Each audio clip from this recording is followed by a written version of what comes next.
Christian parenting.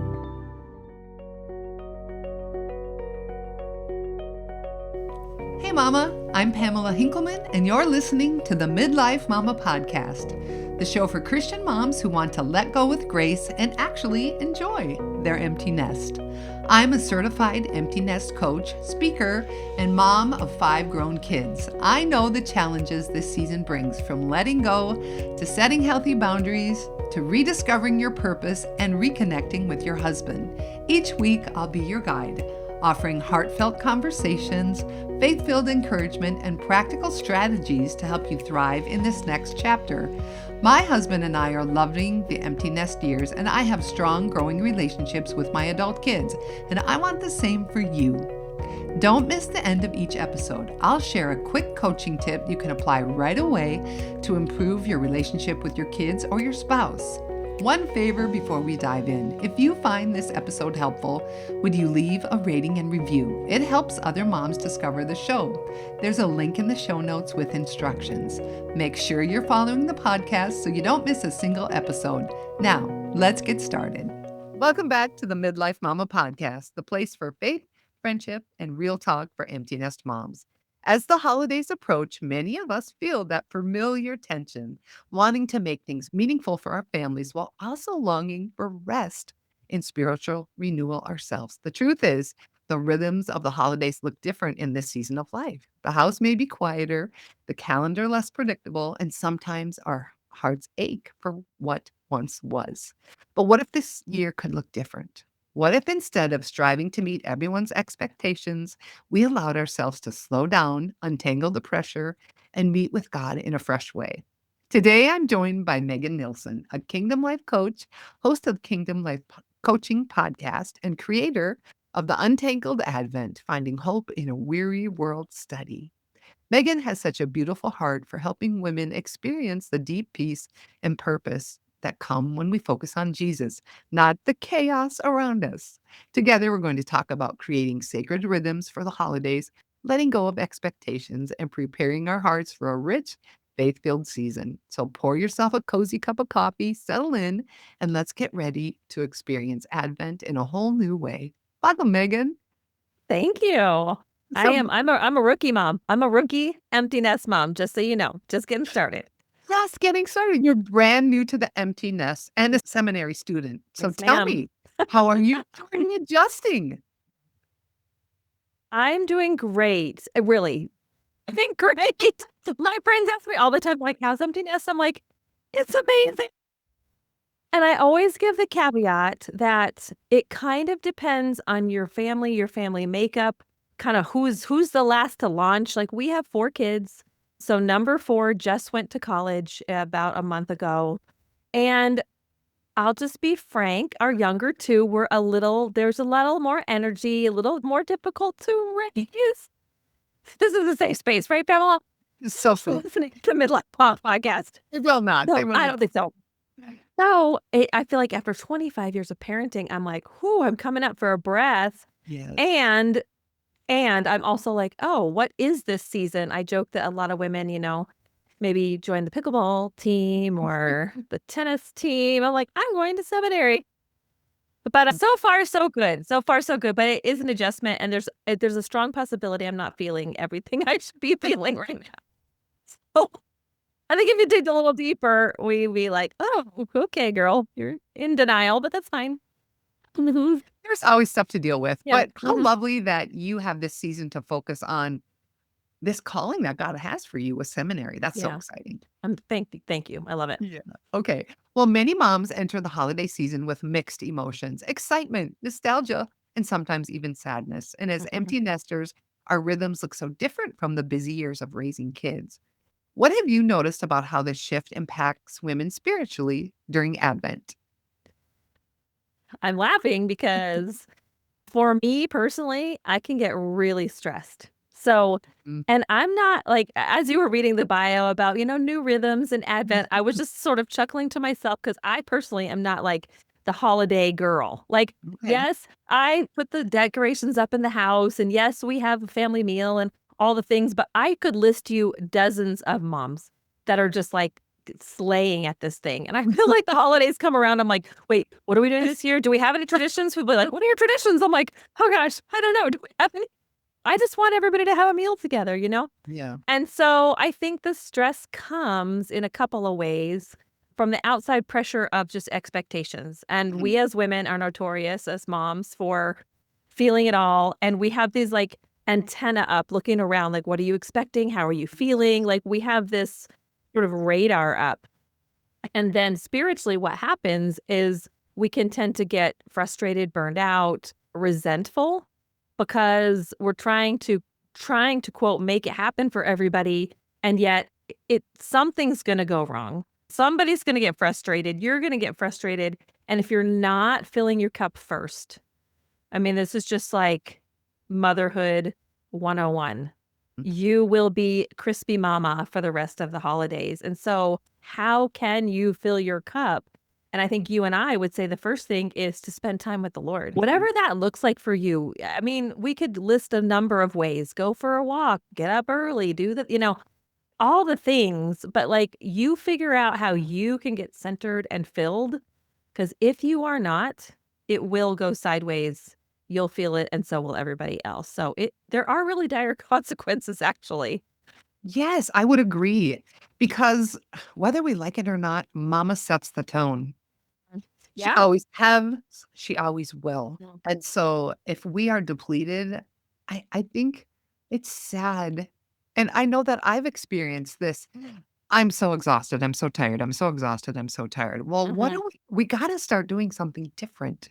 We Mhm. got to start paying attention to our souls. Weariness should speak to us and say, Mhm. it's time to do something different. What can Yeah. we do different? Yeah. Time to do something different. I love that recognition. And maybe even now, as somebody's listening to this show, there are some what I would call discernment alarms going off. Like maybe you're looking down the pike at kind of November, December, whenever this is that you're listening, and you're like, oh gosh, that thing is coming. Oh no, I got to get ready for that. I will consider that a discernment alarm because all of a sudden your heart rate's a little bit higher and you're thinking, how am I going to do this? You have to stop now and be like, okay, the one question that I love that I have to ask myself all the time when I'm trying to make decisions and figure out how to move forward is, why does this matter to me so much? Why? So you're looking at your calendar, you're looking at kind of the flights and comings and goings of your kids and your grandkids and the things that you could fill in the day, even how you arrange your table and what the food looks like. Like, why does this matter to me so much? And you are going to have a different answer than I'm going to have. And so the reason the answer is so important is because if you can say this matters to me because it falls in line with my core values, it's going to help me connect more deeply with my people around me. You fill in the answer, then I would say double down, explain why this matters to you so much, but then allow the other person to kind of make a decision if they're in or out of your plan. Yeah. If the answer is, you know what, in the grand scheme of life, at the end of the day, this doesn't matter so much. It's my preference. I would Mhm. like it this way. I would like my table to look like this. I would like my calendar Mhm. to look like this. I would like everybody at Santa's workshop like happy and taking pictures. Like that's my preference. Mhm. Does it matter? Really? Mhm. Oh, it Oh, doesn't. Okay, then let it go. So that's a discernment filter I use all the time. oh, that's beautiful. I think of myself, I love to cook. I love setting a lovely table, but Mhm. once my family, we have 5 kids and then all of them are married except one, then you add grandkids and I'm like, I'm just not into doing dishes anymore. I'm not into it either. I just not into it. I used to love to set a table and it was so fun and it Mhm. was beautiful and I'm just like, "You know what?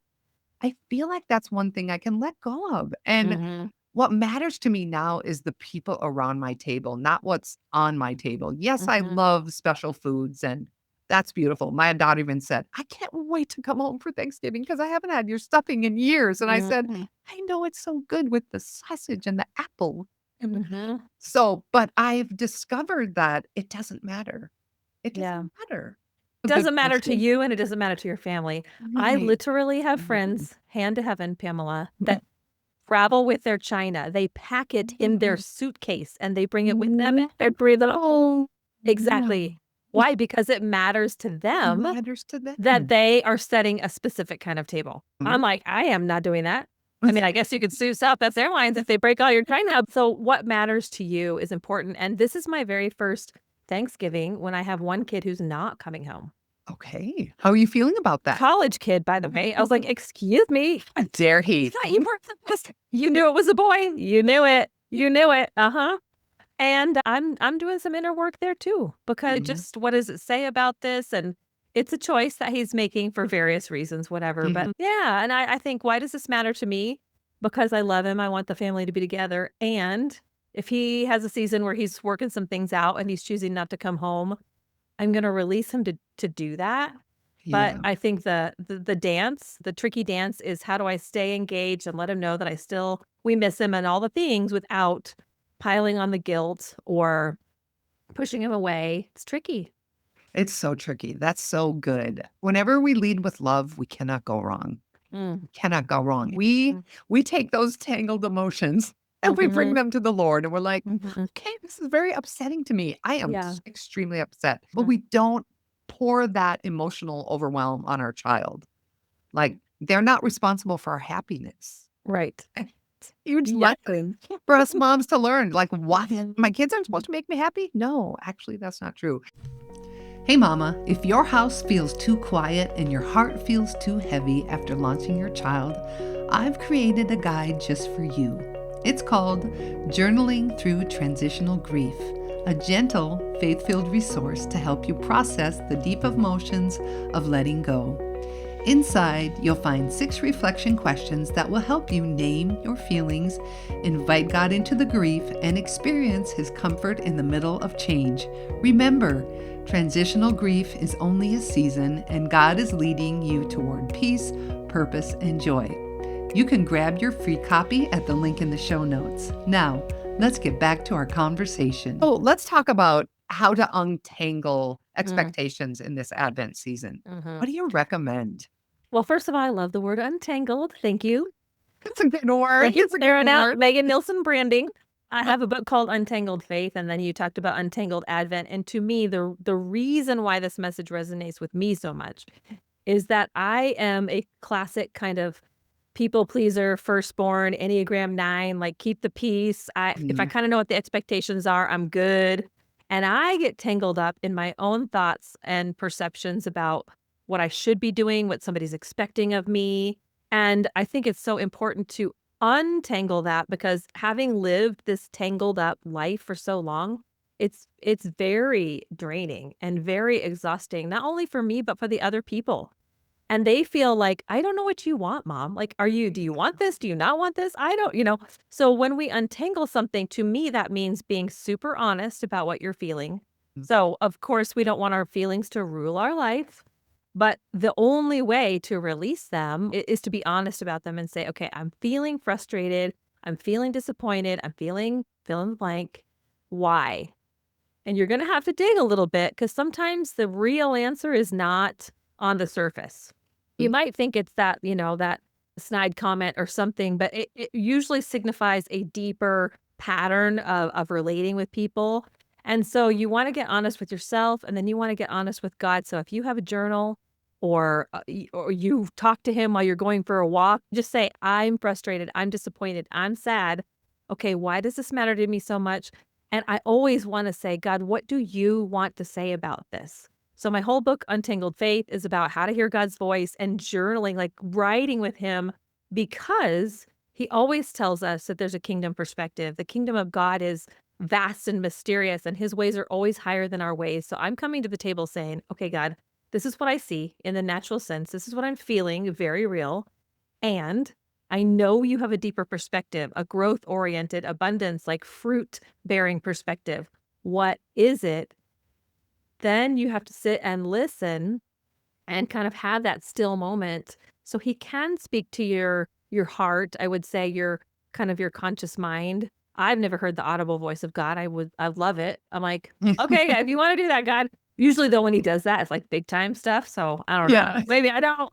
But you get a strong impression He's going to guide you through this if you set the stage and if you allow that process to happen. Does that make sense? Yes, I believe I'm with you 100%. You have to pause in the chaos and Mm, sit with God and make sense of it. Pay attention to mhm, it. I love how in your book you referred to the inner life.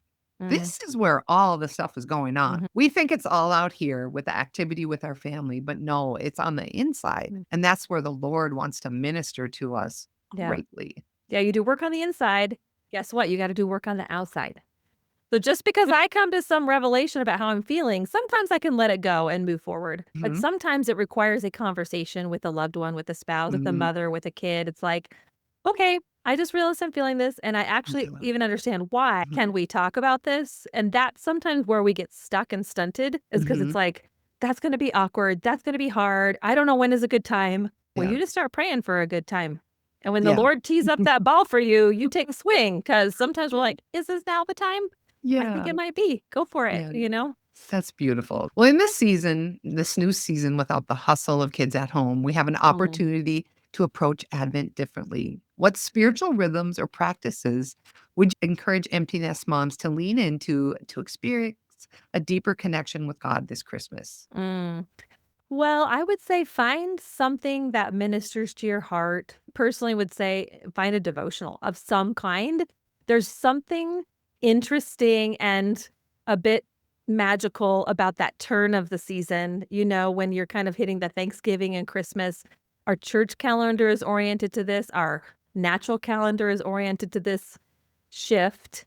And so take those 6, 7 weeks and find a rhythm that is kind of a renewal, a reset, whether that's finding a plan on the YouVersion app or whether that's buying some sort of devotional. I'm sure everybody's coming out with the devotionals. We're going to talk about mine, Yeah. hopefully. Yay. And set that time with the Lord.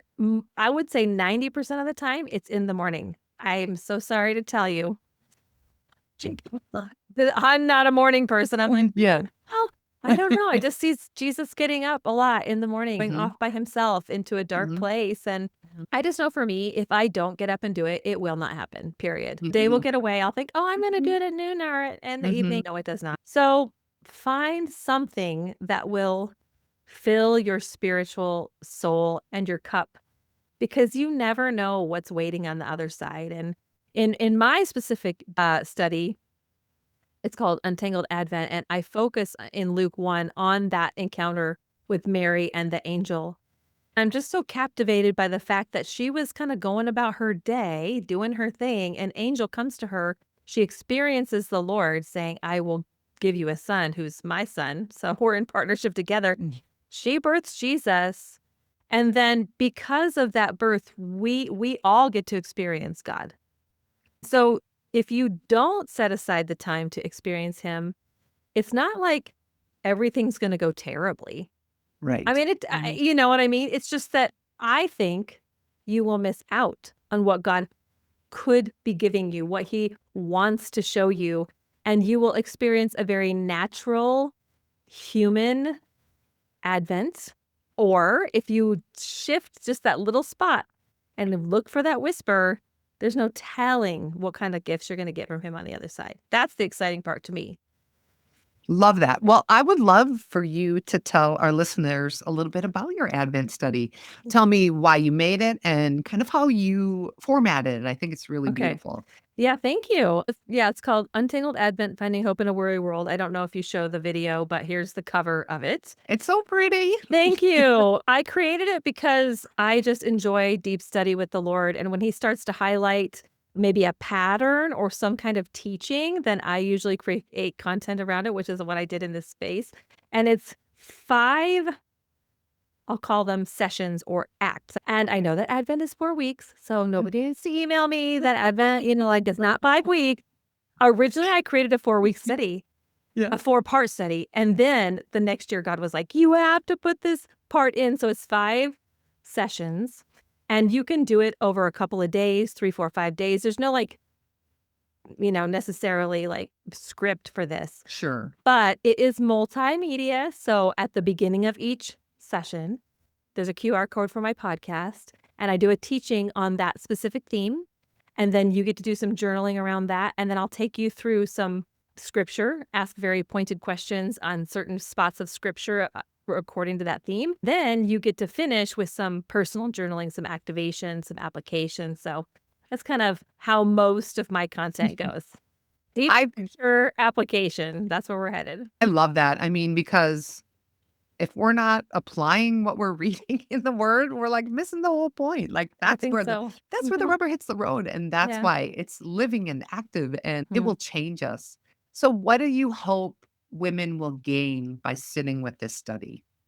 I hope that they will just gain a perspective of how incredible our God is. And because this particular study is focused on Mary, and she is a mother like you are and like I am, there's something very tender toward the mama's heart, I think, in this study.